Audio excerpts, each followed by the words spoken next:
Thierry Moreau, c'est vrai que c'est un peu la reine du buzz, Sandrine Rousseau, Alors, voilà. mais elle touche quand même là où ça fait mal. C'est vrai. Non, mais regardez, en ce moment, on parle beaucoup des jeunes qui veulent être flexibles. Oui, mais elle appuie pas là où ça fait mal. Elle a compris aujourd'hui que dans la communication politique, une bonne punchline, ça fait un bon tweet derrière et ça fait une bonne polémique.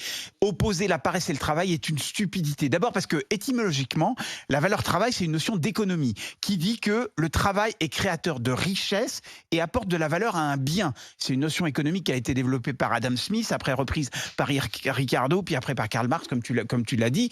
Donc ça n'a rien à voir avec cette espèce de valeur travail qui est une sorte de totem idéologique qui, aujourd'hui, on voudrait opposer cette valeur travail à ceux qui disent si on la vénère pas, ça veut dire qu'on est un feignant et qu'on est paresseux. Ça n'a évidemment rien à voir. En revanche, comme vous l'avez dit, très justement Estelle, il y a une partie de la population aujourd'hui, notamment les jeunes, qui ne place plus aujourd'hui l'épanouissement personnel dans l'accomplissement professionnel et qui se disent l'épanouissement personnel, c'est le travail, mais c'est aussi autre chose. Ce qui ne veut pas dire que les gens sont feignants ou paresseux, ça ne veut pas dire ça. Et la deuxième chose, il faut quand même côtoyer ATD, Carmonde, toutes ces associations pour voir que les gens qui sont aujourd'hui sans travail, ils cherchent à en avoir. Parce que le travail, c'est quoi? C'est d'abord du salaire, évidemment, c'est du lien social, c'est de la vie en collectivité, ça permet de s'épanouir. Donc aujourd'hui, les gens sans travail ne sont pas des paresseux, c'est des gens qui veulent travailler. Oui, sauf que là où avant, en fait, on aurait beaucoup hésité, je veux dire, à démissionner et à prendre du temps entre deux boulots, c'est-à-dire qu'on aurait attendu d'avoir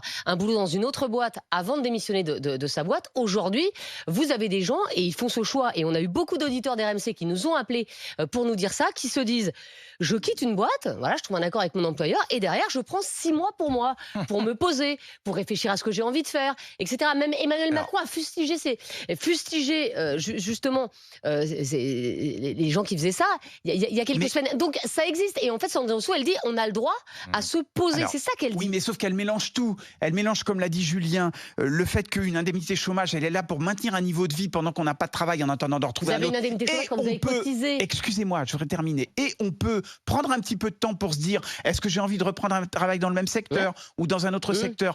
Moi, ça me choque pas. Et elle confond par ailleurs le fait qu'on peut choisir, par exemple, de faire des années sabbatiques, ce qui existe depuis des années.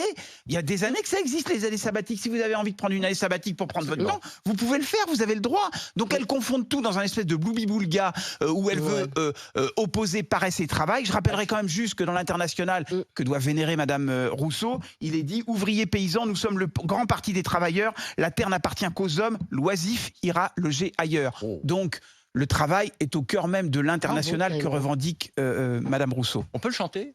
Non. Oh non. On est avec